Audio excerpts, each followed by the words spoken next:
عبداللہ بن عمر رضی اللہ تعالی عنہ کہتے تھے کہ ہم رسول اللہ صلی اللہ علیہ وسلم کی خدمت میں حاضر تھے کہ آپ صلی اللہ علیہ وسلم کے پاس کھجور کا ایک گابھا لایا گیا۔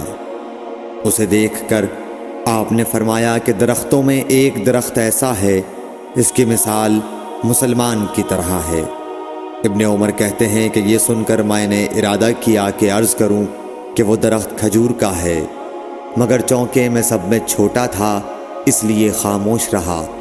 پھر رسول اللہ صلی اللہ علیہ وسلم نے خود ہی فرمایا کہ وہ کھجور ہے۔ صحیح بخاری حدیث نمبر 72۔